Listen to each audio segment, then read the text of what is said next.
ഇപ്പം പുതിയൊരു ചിത്രം ഇറങ്ങാൻ പോവാണ്. ഇപ്പം ഇതിന്റെ പോസ്റ്റേഴ്സ് ഒക്കെ കാണുമ്പോൾ ഭയങ്കര ഒരു പോസിറ്റീവ് എനർജി കിട്ടുന്നുണ്ട്. അപ്പൊ നമ്മളിപ്പോ നോർമലി ഇപ്പൊ ഭയങ്കര വൈബ്രന്റ് ആയിട്ടുള്ള പോസ്റ്റേഴ്സ് ആയിരിക്കും മിക്ക സിനിമകൾ ഇറങ്ങുമ്പോൾ കാണാറുണ്ട്. പക്ഷെ ഇതിലൊരു എന്താ പറയുക, ഇച്ചിരി നാച്ചുറൽ ആയിട്ട് അല്ലെങ്കിൽ നമുക്ക് റിലേറ്റ് ചെയ്യാൻ പറ്റുന്ന നാട്ടുപുറം അല്ലെങ്കിൽ കുട്ടികൾ അങ്ങനത്തെ ഒരു ആ ഒരു ജോണുള്ള ചിത്രങ്ങൾ ഇറങ്ങുന്നത് വളരെ കുറവാണ്. ഈ ചിത്രം സ്റ്റോറി കേട്ടപ്പോൾ വളരെ യുണീക്ക് എന്ന് പറയുന്നത്. അപ്പം നമ്മുടെ ഏജിലുള്ളവരുടെ കൂടെ, പ്രത്യേകിച്ച് ധ്യാൻ ചേട്ടൻ കൂടെ ഭയങ്കര പ്രൊഫഷണൽ ആണെന്ന് പറഞ്ഞല്ലോ. അപ്പം ധ്യാൻ ചേട്ടൻ ഒരു അധ്യാപകൻ ആണെന്നാണ് തോന്നുന്നത് പോസ്റ്റർ കണ്ടിട്ട്. എങ്ങനെയുണ്ട് ധ്യാൻ ചേട്ടൻ ആദ്യം? പറഞ്ഞിരുന്നു ചേട്ടൻ പറഞ്ഞു. ഇത് എന്തായാലും ഒരു വ്യത്യസ്ത ടൈപ്പ് ക്യാരക്ടറാണ് ഞാൻ ആദ്യമായിട്ട് ചെയ്യുന്നത്. മൂവി കുറെ പേർക്ക് റിലേറ്റ് ചെയ്യാൻ പറ്റുന്ന ഒരു മൂവി ആയിരിക്കും. ഭയങ്കര ക്യൂരിയസ് ആയിട്ടുള്ള ഒരു ക്യാരക്ടറാണ് ഞാൻ ചെയ്തത്. അതില് എനിക്ക് ഒത്തിരി സന്തോഷമുണ്ട്. കാരണം ഞാനും എപ്പോഴും എന്തെങ്കിലും കണ്ട ചോദ്യം ചോദിക്കും, അല്ലെങ്കിൽ അതെന്താ ഇങ്ങനെ, അതെന്താ ഇങ്ങനെ. ഞാൻ ചെയ്ത കുറെ ക്യാരക്ടേഴ്സും അങ്ങനത്തെ ക്യൂരിയസ് ആയിട്ടുള്ള ക്യാരക്ടേഴ്സ്. അപ്പൊ ഈ ക്യാരക്ടറിനും ആ ഒരു എലിമെന്റ് ഉള്ളപ്പോ ചെയ്യാൻ എളുപ്പമായിരുന്നു. പിന്നെ ധ്യാൻ ചേട്ടന്റെ കൂടെ എനിക്ക് കുറച്ച് സീൻസേ കിട്ടിയുള്ളൂ, പക്ഷെ എല്ലാം നല്ല സീൻസ് ആയിരുന്നു. അതുകൊണ്ട് ഭയങ്കര എൻജോയ് ചെയ്ത് ചെയ്യാൻ പറ്റി. എനിക്ക് തോന്നുന്നു എല്ലാവർക്കും റിലേറ്റ് ചെയ്യാൻ പറ്റിയൊരു ടോപ്പിക്കാണ് സ്കൂൾ. അപ്പോൾ ആ സ്കൂളിൽ നടക്കുന്ന കാര്യങ്ങൾ, അല്ലെങ്കിൽ സ്കൂളിൽ എങ്ങനെയാണ് ഒരു സാറും കുട്ടികളും തമ്മിലുള്ള ബോണ്ട്, അതെല്ലാം എല്ലാവർക്കും എന്തായാലും ഇഷ്ടപ്പെടുന്നതായിരിക്കും. പിന്നെ ഈ മൂവി ഒരു നല്ല ഫീൽ ഗുഡ് മൂവിയാണ്. ഫാമിലിക്ക് വന്ന് എന്തായാലും എൻജോയ് ചെയ്ത് പോകാൻ പറ്റുന്ന ഒരു മൂവിയാണ്. അത് ആ ഒരു നാട്ടിലല്ലെങ്കിൽ ആ വീട്ടില് ആ വീട്ടുകാരുടെ കഥ, അല്ലെങ്കിൽ അവർക്ക് ഒത്തിരി പ്രിയപ്പെട്ടവരുടെ കഥ, അവരിൽ എന്താണ് നടക്കുന്നത്, ഒരു ഇഷ്യൂ വരുമ്പോൾ അവരെങ്ങനെ ഓരോരുത്തരും എങ്ങനെ അത് ഫേസ് ചെയ്യുന്നു, അതൊക്കെ ഇതിൽ ബ്യൂട്ടിഫുൾ ആയിട്ടാണ് പ്രസന്റ് ചെയ്തിട്ടുള്ളത്. എല്ലാവർക്കും എന്തായാലും ഇഷ്ടപ്പെടും. നിങ്ങളെല്ലാവരും വന്ന് ഞങ്ങളെ സപ്പോർട്ട് ചെയ്യണം.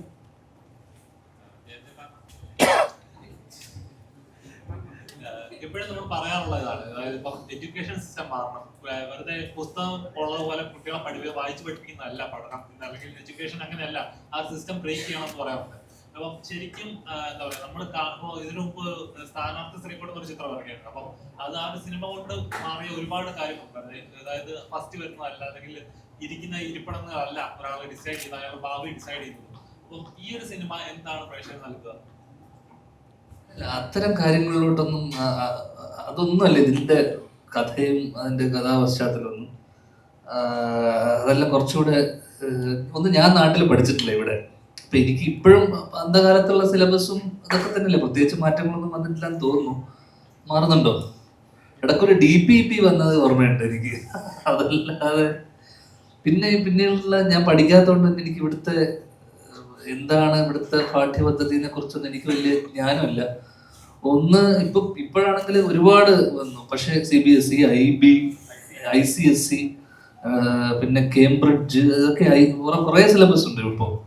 അപ്പൊ ഇപ്പോഴത്തെ എഡ്യൂക്കേഷൻ സിസ്റ്റത്തിൽ സാറിന് ഇതിനെക്കുറിച്ച് കൂടുതൽ സംസാരിക്കാൻ പറ്റും. ബിക്കോസ് സാർ ഒരു സ്കൂള് റൺ ചെയ്യുന്ന ആളാണ്, സ്കൂളിന്റെ ചെയർമാനും കൂടിയാണ്. അപ്പോൾ അത്തരം കാര്യങ്ങളൊന്നും ഈ സിനിമയിലൂടെ നമ്മൾ എന്തായാലും ചർച്ച ചെയ്യുന്നില്ല. അതിൽ വരുന്ന മാറ്റങ്ങളെ കുറിച്ചൊന്നുമല്ല ഈ സിനിമ ചർച്ച ചെയ്യുന്നത്. സിനിമ ടൈറ്റില് തന്നെ ഉണ്ട് ഇതിന്റെ ഒരു കഥയും അതിന്റെ ഒരു പരിപാടിയൊക്കെ. അത് ക്രാക്ക് ചെയ്യാൻ പറ്റിയാൽ സിനിമ എന്താണെന്ന് മനസ്സിലാവും. അത്തരം കാര്യങ്ങളെ കുറിച്ച് സാറ് സംസാരിക്കുന്നതായിരിക്കും. അല്ല, അദ്ദേഹം ചോദിച്ചതിൽ പൊതുവിദ്യാഭ്യാസ മേഖല വളരെ 100% മാറിയിട്ടുണ്ട്. അത് അതിൻ്റെ കെട്ടിലും മട്ടിലും ഭാവത്തിലും രൂപത്തിലും എല്ലാം പൊതുവിദ്യാഭ്യാസ മേഖല മാറിയിട്ടുണ്ട്. ഫുഡടക്കം കുട്ടികൾക്ക് പൊതുവിദ്യാഭ്യാസ മേഖല പഠിക്കുന്ന കുട്ടികൾക്ക് പ്രഭാത ഭക്ഷണം, ഉച്ചയ്ക്കുള്ള ഭക്ഷണം, വൈകുന്നേരം ഭക്ഷണം, എല്ലാ കാര്യത്തിലും താങ്കളുടെ ചോദ്യം വളരെ കറക്റ്റാണ്. വളരെ മാറിയിട്ടുണ്ട്. പക്ഷെ സിനിമ അതുമായി ബന്ധപ്പെട്ടല്ല. സിനിമ വിദ്യാലയത്തിൽ പഠിക്കുന്ന കുട്ടിയെ പഠിപ്പിക്കുന്ന അധ്യാപകൻ അതുമായിട്ട് റൊട്ടേറ്റ് ചെയ്ത് പോകുന്ന സിനിമയാണ്.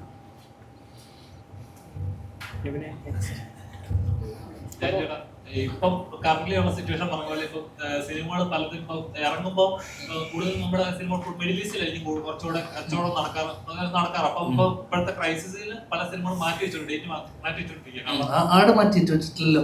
ഇല്ല. അപ്പം അതിന് കൂടെ ഇറങ്ങാൻ ചിത്രങ്ങളൊക്കെ മാറ്റി വെച്ചു. അപ്പം ടോക്സിക് ഒക്കെ മാറ്റിയത്, ദുരന്തം മാറ്റിയില്ല.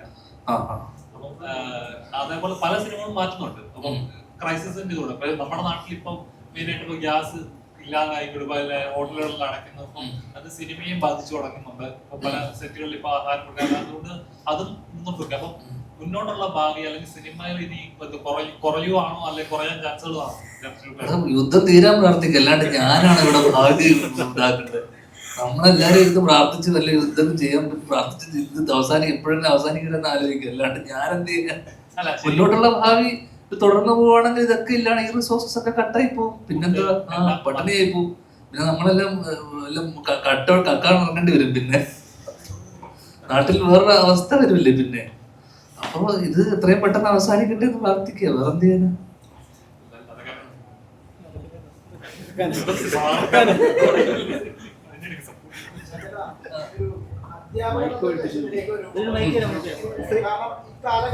എനിക്ക് മൈക്ക് എടുത്തു. ഈ കാലഘട്ടത്തിൽ അതൊന്നും ഇല്ലടാ, അധ്യാപകന് ഈ ഒരു കാലഘട്ടത്തിലേക്ക് വരുമ്പോ സ്കൂളുകളില് വണ്ടികളൊന്നുമില്ല, കയ്യിലൊരു വണ്ടി കലിപ്പ് ഭാഷം. കാരണം ഈ കുട്ടികളെ ഹാൻഡിൽ ചെയ്യാന്നുള്ള വലിയൊരു കാര്യം.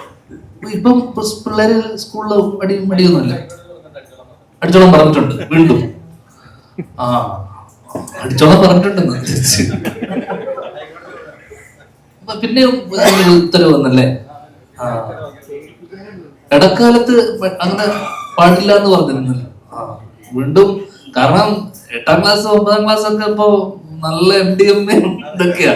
രണ്ടടി കിട്ടിയാലേ ശരിയാവുള്ളൂ. മദ്യപാനം, അതെ. കഴിഞ്ഞ ഏതൊരു ദിവസം മറ്റേ ഏതൊരു പയ്യൻ പ്രിൻസിപ്പളിനെ വിരട്ടുന്നതൊക്കെ കണ്ടില്ലേ, ഒരു വീഡിയോ ഒക്കെ ഇറങ്ങി.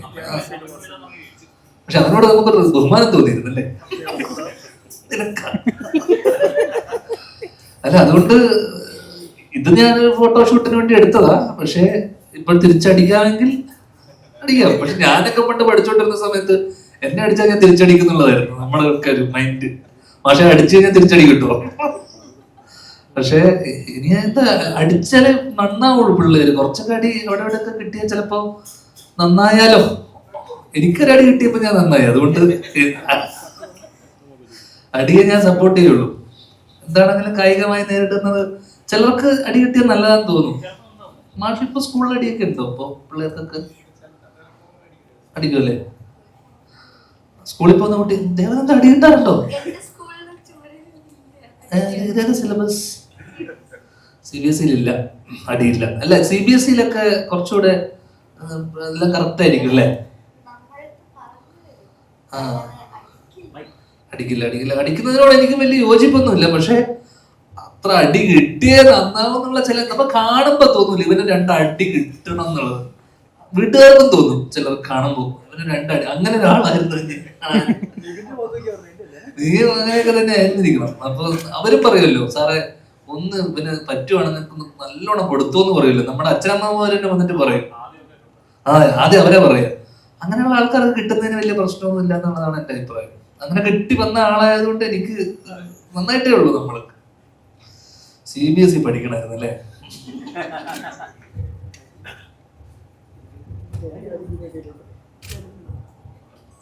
ഞാൻ ബ്രോ നല്ലൊരു മാഷായിട്ടാണ് ഇതിൽ കാണുന്നത്. നല്ലൊരു എന്താ പറയുക, എല്ലാവർക്കും ഇഷ്ടപ്പെടുന്ന ചിരിയൊക്കെയാണ് മാഷിന്റെ മുഖത്തുള്ളത്. പഴയൊരു പാഠപുസ്തകത്തിന്റെ ഒരു പൂമ്പാറ്റയുടെ ഒരു ചിത്രമുള്ള പാഠപുസ്തകം കയ്യിൽ വെച്ചിട്ടുള്ള ഒരു ഫോട്ടോ. അല്ല, എല്ലാം ഇതാണ്. എന്തെങ്കിലും ഇൻസ്പിറേഷൻ ഉണ്ടോ? ഏതെങ്കിലും മാഷന്മാരെ വിചാരിച്ചിട്ടാണ്? എന്താണ് ക്യാരക്ടർ? എങ്ങനെ അത്രയും ക്യാരക്ടർ? ദേവനന്ദ പഠിക്കുന്ന സ്കൂളിലെ മാഷ്, അതിനപ്പുറത്തേക്ക് അല്ലേ? ദേവനന്ദ ആ സ്കൂളിൽ പഠിച്ചതുകൊണ്ട് ഞാൻ മാഷായിട്ട് അവിടെ വരാൻ സാധിച്ചിരിക്കും അല്ലേ? അങ്ങനെ വേണം പറയാൻ. അല്ല, ഇതില് സ്കൂളൊന്നും അല്ല പ്രധാന ഏരിയ. ഇത് ഇവരുടെ ഫാമിലിക്കകത്ത് നടക്കുന്ന കുറെ സംഭവങ്ങളും അതിനിടയിൽ വരുന്ന ഒരു ഏരിയയിലാണ് ഞാൻ വരുന്നത്. പ്രധാനമായിട്ടും ഈ കഥ നടക്കുന്നത് ഇവരുടെ കുടുംബത്തിനകത്ത് നടക്കുന്ന ഒരു സംഭവം, അതിനിടയിലാണ് മാഷിന്റെ ഒരു ഏരിയ വരുന്നത്. അതിലാണ് ഉള്ളത്. മാഷ് സ്കൂൾ മെയിൻ ഏരിയ അല്ല അല്ലേ? നന്മമരം അതിൽ ചില ഇടപെടലുകൾ നമ്മൾ എവിടെയും പോയി ഇടപെടുമല്ലോ ഓട കണ്ടാൽ.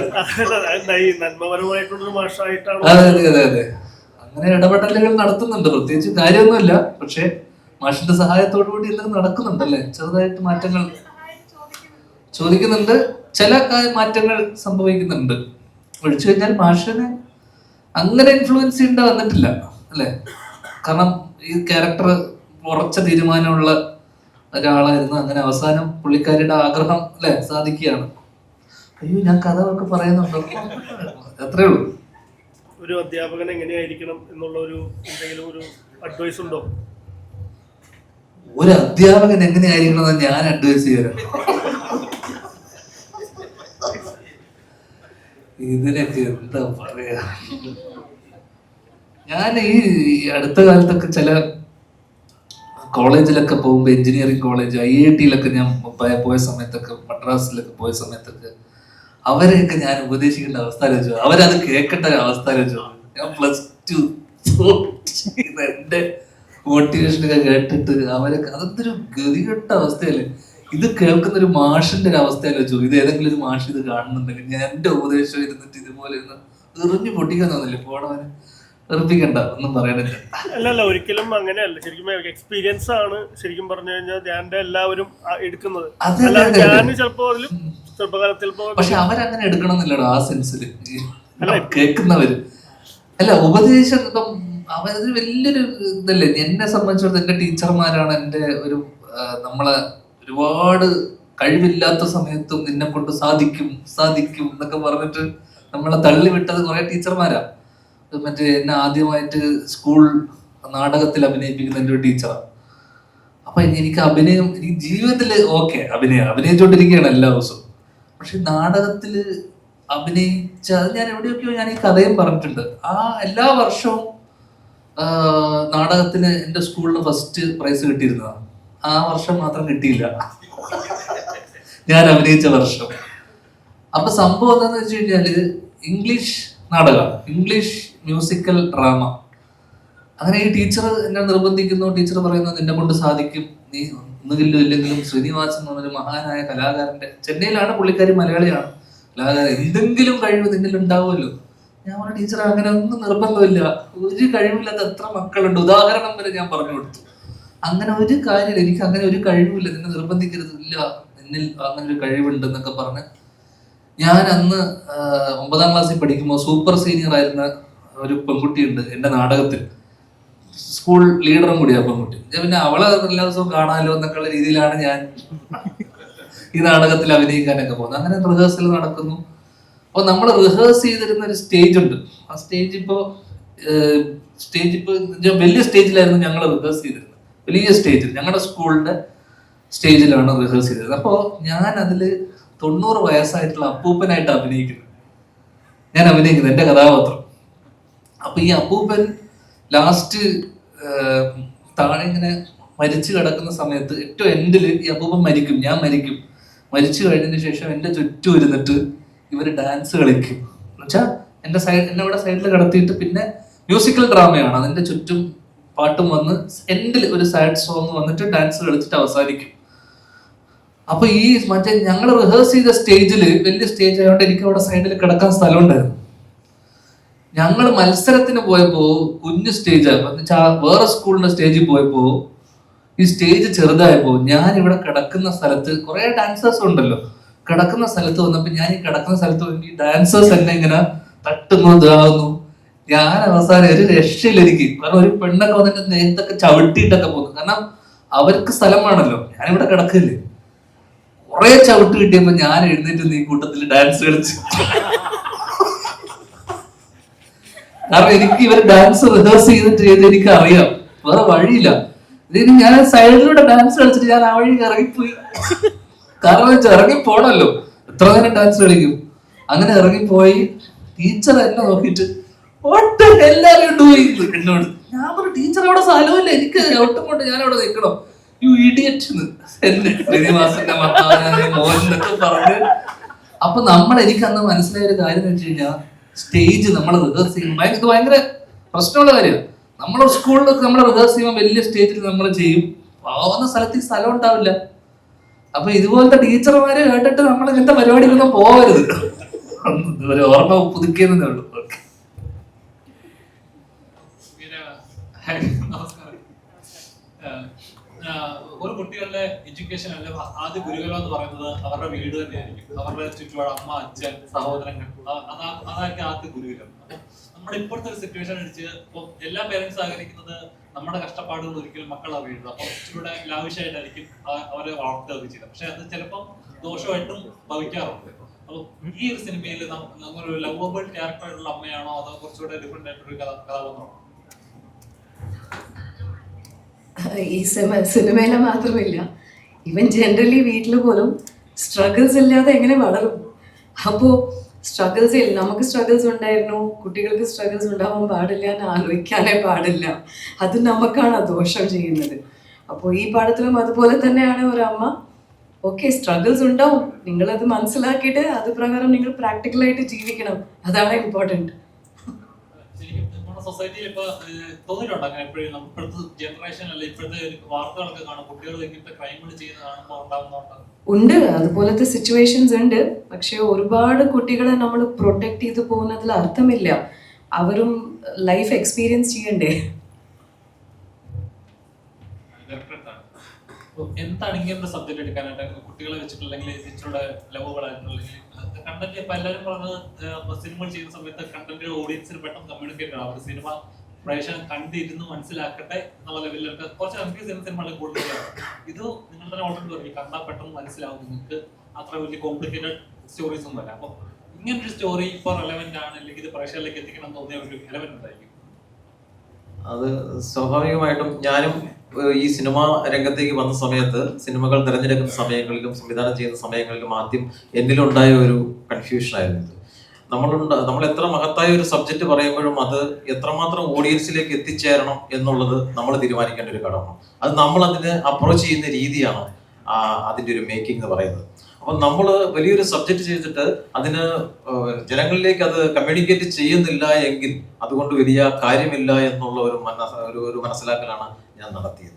അതിന്റെ ഭാഗമായിട്ട് നമ്മുടെ ഒരുപാട് ഓസ്കാർ വിന്നിംഗ് ആയിട്ടുള്ള പടങ്ങളെല്ലാം വരുമ്പോൾ നമ്മൾ ഒബ്സർവ് ചെയ്താൽ മനസ്സിലാവുന്ന ഒരു കാര്യമുണ്ട്. അതെല്ലാം വളരെ ജനകീയമായ സബ്ജക്റ്റുകളാണ്. അപ്പൊ നമ്മൾ എത്ര നല്ല സബ്ജക്റ്റുകൾ പറയുമ്പോഴും അത് ജനകീയമായി തന്നെ പറയാൻ ശ്രമിക്കണം എന്നുള്ള ഒരു കാഴ്ചപ്പാടിലാണ് ഞാൻ ഈ സബ്ജക്റ്റ് അങ്ങനെ തിരഞ്ഞെടുത്തത്.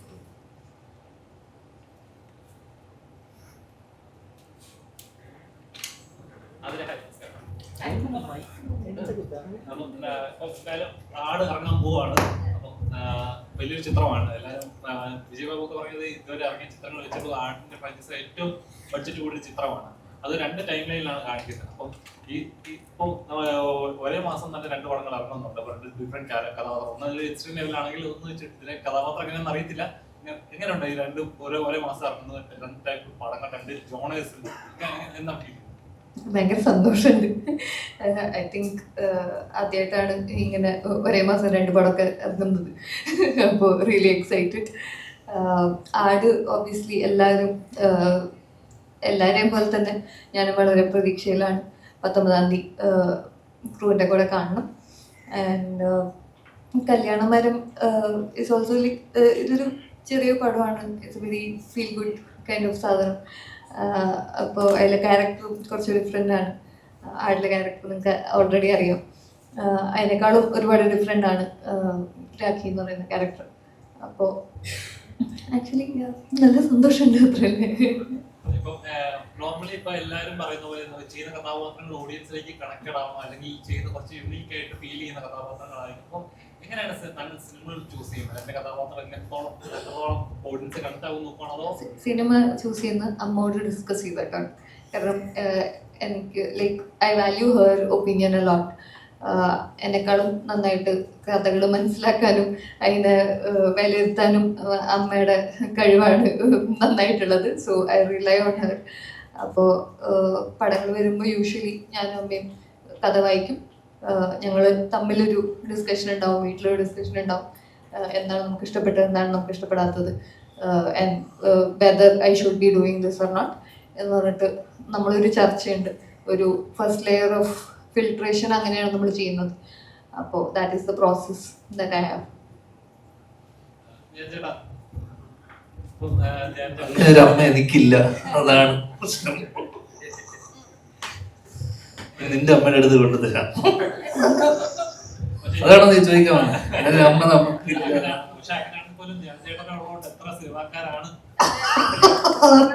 തന്തയ്ക്കും തള്ളയ്ക്കും വിളി കേൾക്കുന്നതാ. എന്താ പറയാൻ വിളിക്കുന്നത്?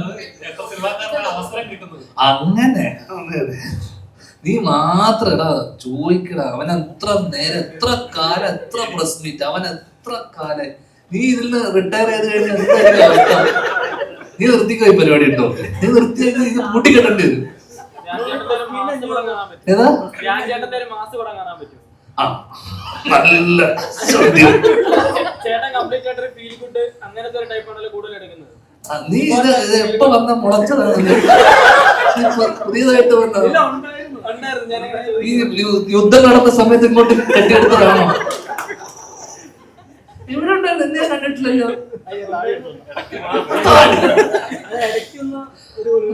പോയതാ. എടി എന്തെങ്കിലും ഒക്കെ ചോദിക്കും. BFT ബ്രോസ്റ്റഡ് ചിക്കൻ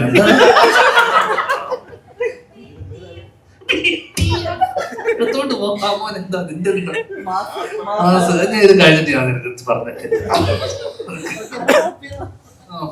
അതാടാ നീ പിന്നെ പറ. നമുക്ക് തമ്മിൽ മാത്രം ഞാൻ ചേട്ടപ്പോ ഇൻഡസ്ട്രിയൽ ആർട്ടിസ്റ്റുകൾ നോക്കുകയാണെങ്കിൽ തന്നെ വളരെ കുറച്ച് പേരാണ്. ഞാൻ ചേട്ടനെ പോലെ കുറച്ച് പേരേ ഉള്ളൂ. ഒരു സിനിമ കേട്ടിട്ട് ഒരാൾക്ക് അവസരം കൊടുത്താൽ ഇതിലേക്ക് എത്തിക്കാനായിട്ട് എടുക്കുന്ന എഫേർട്ട് കുറച്ച് പേരാ. ശരിക്കും ചേട്ടന്റെ സിനിമയിൽ ഈ വർഷം ചേട്ടൻ സംവിധാനം ചെയ്യുന്നുണ്ടെന്ന് പറഞ്ഞു. അപ്പൊ അതിന്റെ പ്രോസസ്സുകൾ എന്തൊക്കെയായി? എന്തുകൊണ്ടാണ് എന്നെ കൊണ്ട് ഇങ്ങനെ ആരെന്നെ വിചാരിച്ചാലും കുഴപ്പമില്ല, ചെയ്യുക എന്നുള്ളത് ഒരു കടമയാണെന്നുള്ളത് ചെയ്യുന്നുണ്ട്. അല്ല, ഇതിപ്പോ എന്താന്ന് വെച്ച് കഴിഞ്ഞാൽ നമ്മളൊരു കഥ ആലോചിക്കുമ്പോ ഞാൻ എത്രയോ തവണ പറഞ്ഞിട്ടുണ്ട് എനിക്ക് അഭിനയത്തിനോടുള്ള എന്റെ താല്പര്യം എത്രത്തോളമാണെന്ന്. നമ്മളൊരു കഥ ആലോചിക്കുന്ന സമയത്ത് എനിക്കുള്ള ഏറ്റവും പ്രശ്നം എന്ന് വെച്ച് കഴിഞ്ഞാൽ ആരെ വെച്ച് ആലോചിക്കും. ഓക്കെ, എനിക്ക് പ്രശ്നമുണ്ട് ആരെ വെച്ച് ആലോചിക്കുന്ന വെച്ചാൽ ഇവരുടെ അടുത്തൊക്കെ പോയി കഴിഞ്ഞു കഴിഞ്ഞാൽ ഇതെല്ലാം കൃത്യസമയത്ത് നടക്കുമോ? ഓക്കെ, ഒന്ന് ആരടുത്ത് പോകും? കാരണം ഇവിടെ വളരെ ലിമിറ്റഡ് ആക്ടേഴ്സേ ഉള്ളൂ. മെയിൻ സ്ട്രീം എന്ന് പറയുന്ന കുറച്ച് ആൾക്കാരെ എടുത്ത് പോവാൻ എല്ലാവർക്കും പറ്റില്ല. ദൈവം സഹായിച്ച് നമ്മളൊക്കെ എല്ലാവരും പരിചയമുള്ളതുകൊണ്ട് നമുക്ക് പറ്റുന്നു. എന്നാൽ പോലും അവർക്കൊക്കെ ഇപ്പോൾ 2-3 വർഷത്തേക്ക് സിനിമകളുണ്ട്. അവരിലേക്ക് പോകുമ്പോൾ തന്നെ അവർ സ്റ്റാർസിന്റെ അടുത്ത് പോകുമ്പോൾ വെച്ചാൽ അവർക്ക് ഓരോ സീസണൽ ത്രില്ലറുമായിട്ട് പോകുമ്പോൾ അവർക്ക് കോമഡി മതി എന്ന് പറയും, കോമഡി ആയിട്ട് പോകുമ്പോൾ ത്രില്ലർ മതി എന്ന് പറയും. അങ്ങനെ ഞാൻ പല പല ഘട്ടങ്ങളിലൂടെ പലരോടും കഥ പറഞ്ഞിട്ടുണ്ട്. കഴിഞ്ഞ 1-2 വർഷത്തിനിടെ ഞാൻ ഒരുപാട് പേര്, കഴിഞ്ഞ ഒരു 6 മാസത്തിനിടെ ഒരുപാട് പേരോട് കഥ പറഞ്ഞിട്ടുണ്ട്. അപ്പോൾ ഇതിനിവിടെയൊക്കെയുള്ള അവസ്ഥ എന്ന് വെച്ച് കഴിഞ്ഞാൽ പിന്നെയുള്ള നെക്സ്റ്റ് ടയറിൽ വരുന്ന ആക്ടേഴ്സ് ആണ് നമ്മളൊക്കെ. ഇവിടെയും ഉള്ള പ്രശ്നം എന്ന് വെച്ച് കഴിഞ്ഞാല് ഇവിടെ എല്ലാവരും അപ്രോച്ചബിൾ പോലും അല്ല. പലരും എന്താ പറയണ്ടേ, ആക്സസബിൾ അല്ല പലരും. ചിലർക്ക് ഇപ്പൊ നമുക്ക് മാനേജറൊന്നുമില്ല. അപ്പോ ഞാനാണ് പലപ്പോഴും ഇവിടെയുള്ളത്. ഇവനടക്കം എന്നോട് എന്ത് വേണം നിനക്ക്, എപ്പോഴും നമ്മൾ അവൈലബിൾ ആണ്. ഓക്കെ, അങ്ങനെ അവൈലബിൾ ആയിരിക്കുന്ന ചുരുക്കം ആൾക്കാരേ ഉള്ളൂ. മറ്റവരൊക്കെ എവിടെയാന്ന് പോലും നമുക്ക് അറിഞ്ഞുകൂടാ പലരും. അപ്പൊ നമ്മളൊരു കഥ ആലോചിക്കുമ്പോൾ പോലുള്ള പ്രശ്നം എന്ന് വെച്ച് കഴിഞ്ഞാൽ ഇത് ആരടുത്ത് പോവും, അല്ലെങ്കിൽ ഇവരുടെ അടുത്ത് പോയാൽ ഇവര് ചെയ്യുവോ, ചെയ്യുന്നതിനപ്പുറത്തേക്ക് ഇത് ഇഷ്ടപ്പെട്ട് ചെയ്യാന്ന് പറഞ്ഞാലും ഇതിനെടുക്കുന്ന കാലതാമസം, സമയം, ഇതൊക്കെ നമ്മൾ ആലോചിച്ചിട്ട് നമുക്ക് പോണ്ടാന്ന് തോന്നിപ്പോകും. പിന്നെയുള്ള സംഭവം എന്ന് വെച്ച് കഴിഞ്ഞാൽ ഒരു ബഡ്ജറ്റ്, ഈ ബഡ്ജറ്റിലുള്ളിൽ നിർത്തണം. കാരണം പ്രീ റിലീസ് പഴയ പോലെ ബിസിനസ് ഒന്നുമില്ല. തിയേറ്ററിൽ ഓടി കിട്ടുന്ന പൈസ മാത്രമേ ഉള്ളൂ. തിയേറ്ററിൽ ഓടി കിട്ടിയാൽ മാത്രമേ ഇന്ന് ബിസിനസ് ആവുന്ന പോലും. അതും വലിയൊരു ബിസിനസ് ആവുന്നുമില്ല. അപ്പം ചില സിനിമകൾ, ഇപ്പൊ ഈ സിനിമയൊക്കെ സാറ് അത് ഇഷ്ടപ്പെട്ടു, ഇവരുടെ കൺവിക്ഷന്റെ പുറത്ത് ഈ പറഞ്ഞ ബിസിനസ് ഒന്നും നോക്കാതെ ആ സിനിമ സംഭവിക്കണം, അല്ലെങ്കിൽ ആ സിനിമ നല്ല സിനിമയാണ്, ആ സിനിമയുടെ പുറത്താണ് ഇൻവെസ്റ്റ് ചെയ്തത്. ഓക്കെ, ആ കഥയുടെ പുറത്താണ് ഇൻവെസ്റ്റ്മെന്റ്, ആ നടന്റെ ഒന്നുമല്ല. ഈ കഥ നല്ലതാണ്, ഈ സിനിമ സംഭവിക്കണം, ഈ സിനിമ പറഞ്ഞാൽ, ഈ സമയത്ത് ഈ സിനിമ പറഞ്ഞാൽ, അതിനേക്കാളൊക്കെ ഉപരി ഈ സിനിമ, നമ്മളൊരു സിനിമ ഒരുമിച്ചൊരു സിനിമ ചെയ്യുക എന്നുള്ളതും കൂടെ, ഇങ്ങനെ ഒരു കഥ ചെയ്യുക എന്നുള്ളത്, അതിന്റെ തിയേറ്റർ കളക്ഷനൊക്കെ മുകളിൽ ഇതൊരു ആഗ്രഹവും ഒരു സന്തോഷവും കൂടിയാണ് ഇങ്ങനെ ഒരു സിനിമയൊക്കെ സംഭവിക്കുന്നത്. ഞങ്ങളുടെയൊക്കെ ഇതിനകത്ത് വരുമ്പോൾ നമ്മൾ ആലോചിക്കും, ബിസിനസ് ഒക്കെ ആലോചിച്ച് ഇത് ബിസിനസ് ആവൂലേ, അല്ലെങ്കിൽ ഇത് അതാവൂലേ, ഇതൊക്കെ കുറെ ചിന്തകൾ. അങ്ങനെ ചിന്തിച്ച് കുറച്ച് പേരെടുത്തൊക്കെ പോയി ഇപ്പൊ കഥ പറഞ്ഞൊരു കുറച്ചധികം സിനിമ, ഒരു 3-4 സിനിമ ആയിട്ടുണ്ട്. ഒരു കുറച്ച് സിനിമയും കൂടെ വെച്ചിട്ടുണ്ട്, വലിയൊരു അനൗൺസ്മെന്റ് ആയിട്ട് ചെയ്യാം എന്നുള്ള രീതിയിലാണ് ചിന്തിക്കുന്നത്. ഒരു 3 എണ്ണം ആയിട്ടുണ്ട് വെച്ചോ, ബാക്കി ഒരു 5-6 എണ്ണം കൂടെ ആയാൽ അനൗൺസ് ചെയ്യും. Okay okay.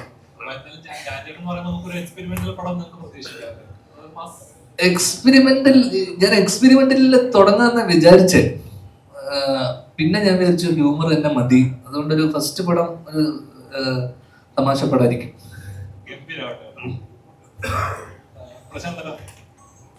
ഇപ്പം ഉള്ളെടുപ്പ് പോലത്തെ ചിത്രങ്ങൾ കാണുന്ന സമയത്ത് ഇപ്പൊ പ്രേക്ഷകൻ ഇപ്പൊ നമുക്ക് റിലേറ്റ് ചെയ്യാൻ പറ്റുന്നത്, അല്ലെങ്കിൽ ആ ഒരു കഥാപാത്രം പ്രേക്ഷകന് ഉണ്ടാക്കുന്ന ഒരു ഫിയർ ഉണ്ട്, അല്ലെങ്കിൽ ഒരു ഡിസ്കംഫർട്ട് ഉണ്ട്. ആ ഒരു കഥാപാത്രം കൊടുക്കുന്നതാണ്, അല്ലെങ്കിൽ ഇരിക്കുന്ന പ്രേക്ഷകന്റെ ഒരു പോയിന്റ് ചെയ്യുമ്പോൾ ഉണ്ടാകുന്ന ഒരു ഡിസ്റ്റർബൻസ് എന്ന് പറഞ്ഞാൽ അതൊരു കഥാപാത്രം ഉണ്ടാക്കുന്ന ഒരു ഡിസ്റ്റർബൻസ്, അത് ചെറിയൊരു കാര്യമല്ല ഒരു ആർട്ടിസ്റ്റ് കൊടുക്കാന്നുള്ളത്. അതേപോലത്തെ കഥാപാത്രം മിസ് ചെയ്യുന്നുണ്ടോ?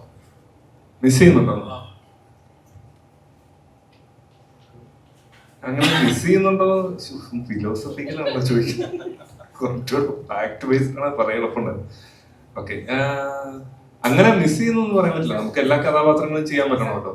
ഇതിനകത്തൊരു ഔട്ട് ആൻഡ് ഔട്ട് കോമഡിയാണ്, ഹ്യൂമർ എന്താണ് പടത്തിന്റെ ഒരു ഹ്യൂമർ ത്രെഡാണ് ഇതിൽ പോകുന്നത്. അപ്പൊ അതുപോലെ തന്നെ ഞാൻ ഒരു പടം ഇപ്പം ചെയ്തിട്ടുണ്ട് ഭയങ്കര ഡാർക്ക് വില്ലനായിട്ട്. അപ്പൊ ആ മിസ്സിങ് ചിലപ്പോ പടം അതെ.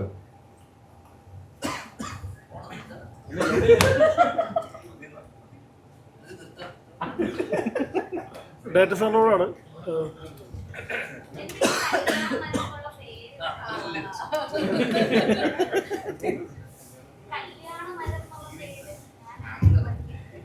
കേട്ടിട്ടില്ല, ഞാൻ അത് കഴിഞ്ഞിട്ട് കേൾപ്പിച്ചില്ല. രവിയിൽ 5 തവണ പറഞ്ഞേ ചായ കുടിച്ചിട്ട് പോവാ. ദേവൻ എന്താ എന്തൊക്കെ പറഞ്ഞു.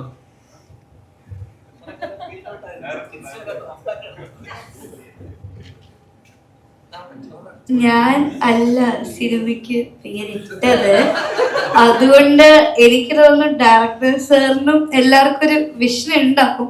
പിന്നെ നിങ്ങൾക്ക് എല്ലാവർക്കും അറിയായിരിക്കുമല്ലോ, ആ പേരിന് നമുക്ക് കുറെ കാര്യങ്ങൾ മനസ്സിലാകും. അത് എനിക്ക് തോന്നുന്നു മൂവിയായിട്ട് ഭയങ്കര ആപ്റ്റ് ആയിട്ടുള്ളൊരു ടൈറ്റിലാണ് അത്.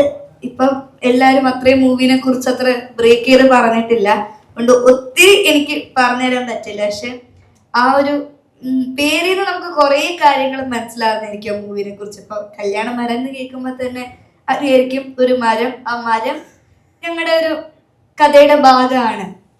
അതിന് എത്ര ഇമ്പോർട്ടൻസ് ഉണ്ട്, അല്ലെങ്കിൽ അതായിട്ട് ഏതൊക്കെ ക്യാരക്ടേഴ്സ് റിലേറ്റഡ് ആണെന്നുള്ളത് ഇനി സിനിമ കാണുമ്പോഴേ മനസ്സിലാകത്തുള്ളൂ.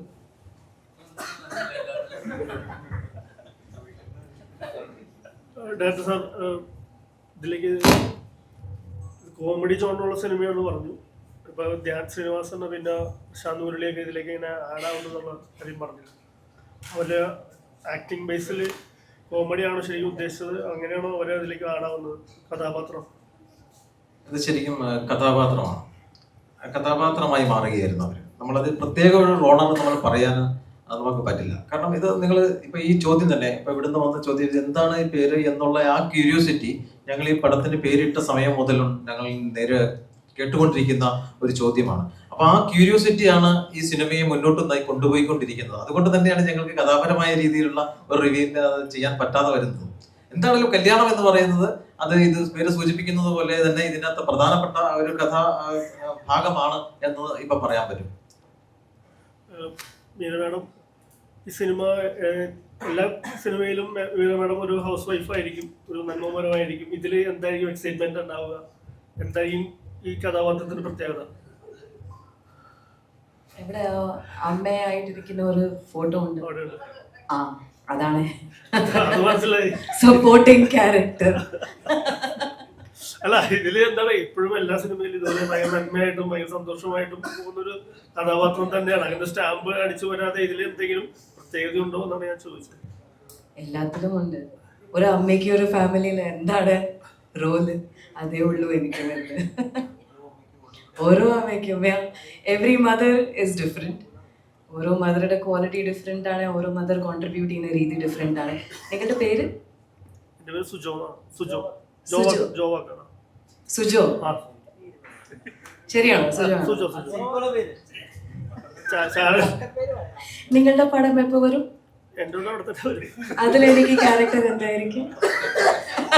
അപ്പൊ സംസാരിക്കാം. Thank you for the question.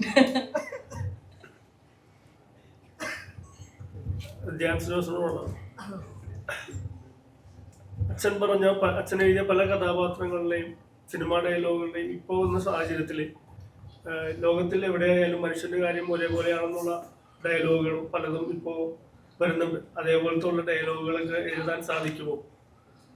മനസ്സിലായോ? യുദ്ധത്തെ പറ്റിയൊക്കെ അച്ഛൻ എഴുതിയിട്ടുണ്ട് ലോകകാര്യങ്ങളിൽ. അച്ഛനെഴുതി ഞാൻ എഴുതാൻ പോകുന്ന നീ നോക്കിക്കോ.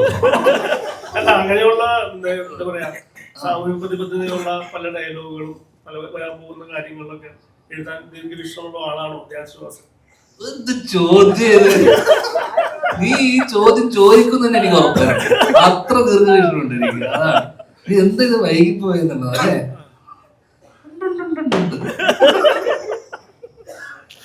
ഇതൊക്കെ എന്റെ ഒരു പാർട്ട് ഓഫ് ദ പ്ലാൻ ആണ് അല്ലേ? പ്രശാന്ത് മുരളീധരനാണ്. എല്ലാവരും ഈ ചെറുതായിട്ട് ഫാസിലിന്റെ ചെറുതായിട്ടുള്ള മാനേഴ്സുകൾ ഉണ്ടെന്നാണ് പറയുന്നത്. അങ്ങനെ കേട്ടിട്ടുണ്ടോ? മാറിയിട്ടല്ലേ കഷ്ടപ്പെട്ട് മുടിയെ അല്ല, ഇപ്പോഴും അതേ എന്തെങ്കിലും വ്യത്യസ്തമായിട്ടുള്ള കാര്യങ്ങളാണ് ചെയ്തിട്ടുള്ളത്. ഒഴുക്കിലൊക്കെ ആണെങ്കിൽ അതിലൊക്കെ വ്യത്യസ്ത പല സിനിമകളും ഫാസിലിന്റെ അല്ല പല മാനേഴ്സുകളും ഉണ്ട്. ഇപ്പൊ ഏറ്റവും കൂടുതൽ ചെയ്യാൻ ആഗ്രഹിക്കുന്ന ക്യാരക്ടർ കോമഡി ആണോ അതോ ഇപ്പൊ ആക്ടേഴ്സിനെ സംബന്ധിച്ച് എല്ലാ കാര്യങ്ങളും ചെയ്യാൻ ഇഷ്ടമായിരിക്കാം. പക്ഷെ ഏറ്റവും കൂടുതൽ എക്സ്പ്ലോർ ചെയ്യാൻ ആഗ്രഹിക്കുന്ന കഥാപാത്രങ്ങൾ എന്തൊക്കെയാണ്? ഏറ്റവും ചെയ്യാൻ പാടുള്ളത് എന്തൊക്കെയാണ്? ചെയ്യാൻ പാടുള്ളത്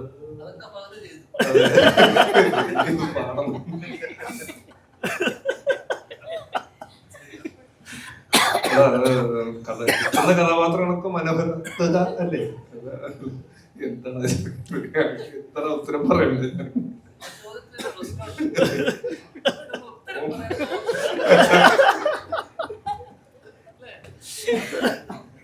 ഉത്തരം മുട്ടിക്കുന്നത്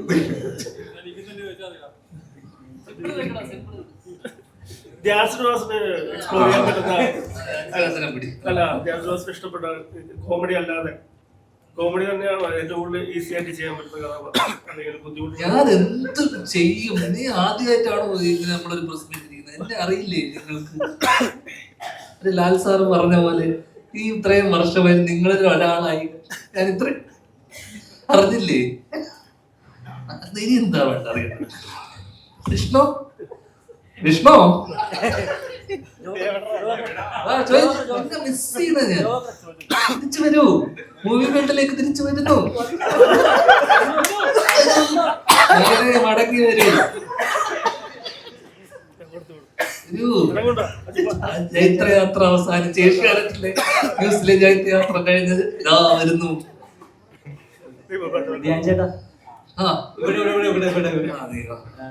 വിനീതേട്ടൻ ധ്യാൻ ചേട്ടൻ കൂടി ശ്രീനിവാസൻ ചേട്ടന്റെ പേരിൽ ഒരു പ്രൊഡക്ഷൻ കമ്പനി സ്റ്റാർട്ട് ചെയ്യുന്നു. യങ് ടാലന്റിന് വേണ്ടി ഒരുപാട് ഓപ്പർച്യൂണിറ്റീസ്. ആ ടാലന്റ് നീയാണെന്നാണ്? ഒരിക്കലും നേരത്തെ കുറെ സ്റ്റോറീസ് ലൈനപ്പ് ചെയ്തിട്ടുണ്ടെന്ന് പറഞ്ഞില്ല. അപ്പൊ യങ് ടാലന്റ്സിനെ ഹാൻഡിൽ ചെയ്യുന്ന പ്രൊസീജിയേഴ്സ് വേട്ടയാടി കൊല്ലു. ഞാനും ചേട്ടനും അല്ലാതെ ഇവിടെ വേറെ ആരും വേണ്ട. അപ്പൊ അതിലുള്ള സ്റ്റോറീസ് ആണ് ഇപ്പൊ ലൈനപ്പായി നിൽക്കുന്നു പറഞ്ഞത്. അതെ അതെ അതെ. ഓ പിന്നെ നിങ്ങൾ എന്താ ഇത്? അതെ അതെ അതെ ആ കമ്പനിയുടെ പുറത്ത് കുറച്ചധികം പടങ്ങൾ കമ്മിറ്റ് ചെയ്തിട്ടുണ്ട് ഇപ്പൊ ഓൾറെഡി. ഒന്ന് വഴിയെ അനൗൺസ് ചെയ്യും. ആദ്യം ഞാനും ചേട്ടനും ഒന്ന് ഇപ്പൊ ഞങ്ങളെ ഡൾ ഫേസാ. ഞങ്ങൾ ആദ്യം ഒന്ന് രക്ഷപ്പെട്ടിട്ട് തിരിച്ചു വന്നതിന് ശേഷം യങ് ടാലൻസിനെ അണ്ടിയിൽ കൊണ്ടു നിർത്തും. അതുവരെ അവിടെ കിടക്കട്ടെ. സിനിമ എഴുത്തിലേക്കൊക്കെ കടന്നു കേൾക്കുന്നു. ചോദിക്കൂ, ദേവനോട് ചോദിക്കും. ദേവൻ നല്ല ചോദ്യം ചോദിക്കും. ദേവനന്ദയുടെ ഈ ഒരു ഏജില് ഞങ്ങൾക്കൊന്നും ഇത്ര ക്ലാരിറ്റി ഉണ്ടായിരുന്നില്ല ലൈഫിനെ പറ്റിയിട്ടും പറഞ്ഞതല്ലേ പ്രൊഫഷണൽ പറ്റിയിട്ടൊക്കെ. അപ്പം ഇതൊക്കെ ദേവനന്ദയ്ക്ക് സ്വയം ലൈഫിൽ നിന്നും അല്ലെങ്കിൽ സ്വയം വായിച്ചിട്ടോ ഒക്കെ അങ്ങനെ കിട്ടുന്ന ഒരു ലേണിംഗ് ആണോ, അതൊക്കെ ഇത് കംപ്ലീറ്റ്ലി പാരന്റ്സിന്റെ ഒരു ഗൈഡൻസ് ആണോ? അത്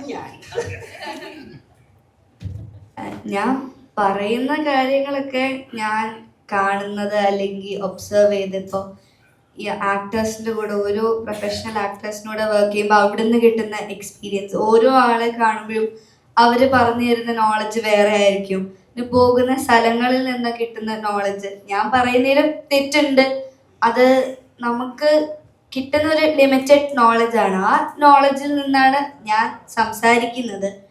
അത് അച്ഛനും അമ്മയും പഠിപ്പിച്ച് തന്നു വിടുന്നല്ല. കാരണം നിങ്ങൾക്ക് എല്ലാവർക്കും അറിയാം, നമ്മൾ ചോദ്യങ്ങൾ ഏതാണ് ചോദിക്കുന്നത് നമുക്ക് അറിയത്തില്ല. വന്നിരിക്കുമ്പോൾ നിങ്ങളുടെ മൈൻഡിൽ എന്താ വരുന്നത്, ആ ഒരു സിറ്റുവേഷനായിട്ട് എന്താണോ നിങ്ങൾക്ക് തോന്നുന്നത്, അതാണ് മീഡിയ ചേട്ടന്മാരെല്ലാവരും ചോദിക്കാറുള്ളത്.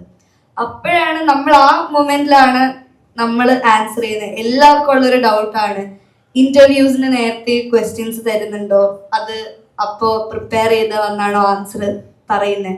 പക്ഷെ എല്ലാവർക്കും അറിയാനാണ്, ഇന്റർവ്യൂസിന് നമുക്ക് നേരത്തെ ചോദ്യങ്ങൾ തരാറില്ല. ആ സെക്കൻഡിൽ കിട്ടുന്ന ക്വസ്റ്റ്യന് അപ്പം ആൻസർ പറയുന്നേ ഉള്ളൂ. അതും എനിക്കറിയാവുന്ന രീതിയിൽ എൻ്റെ വാക്കുകളിലൂടെയാണ് ഞാൻ പറയുന്നത്. അതിൽ തെറ്റുണ്ടാവും, ശരിയുണ്ടാവും. പിന്നെ അച്ഛനമ്മയും പറഞ്ഞു തന്നെ പഠിപ്പിക്കുന്നതല്ല, പക്ഷെ അവരിൽ നിന്ന് ഒത്തിരി നോളജ് നമുക്ക് കിട്ടും. കാരണം അച്ഛനും അമ്മയും എന്നെക്കാട്ടും ഒത്തിരി ലോകം കണ്ടിട്ടുള്ളവരാണ്, കുറച്ചും കൂടെ എക്സ്പീരിയൻസ് ചെയ്തിട്ടുള്ളവരാണ്. അപ്പോൾ അവർ പറഞ്ഞു തരുന്ന ഓരോ കാര്യങ്ങൾ, ഇപ്പം എങ്ങനെ ഓരോ സിറ്റുവേഷൻ ഫേസ് ചെയ്യാം, അല്ലെങ്കിൽ അതിൽ കൂടെ കടന്നു പോകുമ്പോൾ എങ്ങനെയൊക്കെ നമുക്ക് റിയാക്ട് ചെയ്യാന്നൊക്കെ പറഞ്ഞു തരുന്ന അച്ഛനമ്മയാണ്. അതിൽ നിന്ന് നമുക്ക് ഒത്തിരി കാര്യങ്ങൾ മനസ്സിലാക്കാൻ പറ്റും.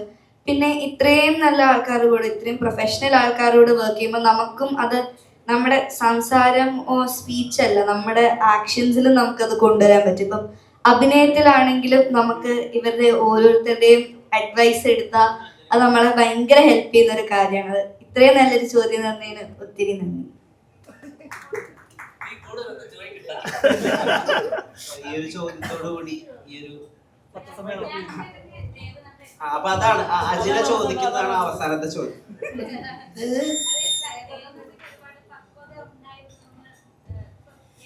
നിനക്ക് ഇല്ലാത്തതും ദേവനന്ദക്കുള്ളതും.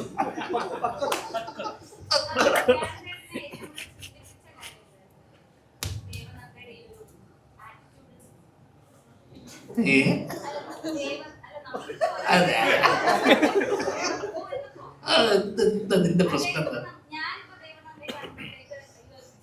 അയ്യോ ദേവനന്ദ, അയ്യോ എനിക്ക് അയ്യോ ദേവ നന്ദി.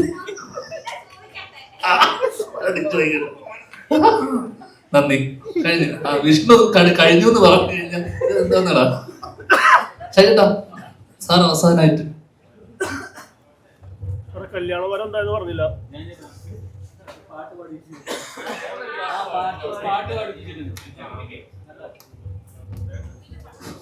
ഹലോ ഹലോ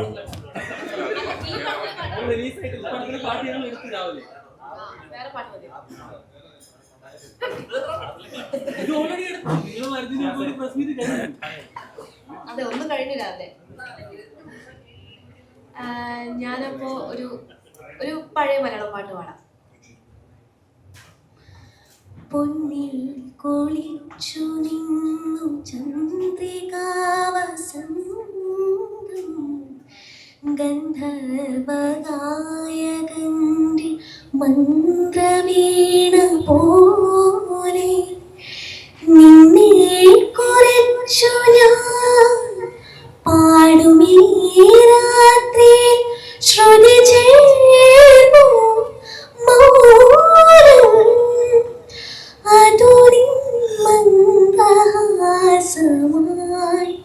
പ്രിയതോഴി പൊന്നിൽ കൊളിച്ചു നിന്നു ചന്ദ്രികാവസന്തം ഗന്ധർവഗായകന്റെ മന്ത്രവീണ പോലെ.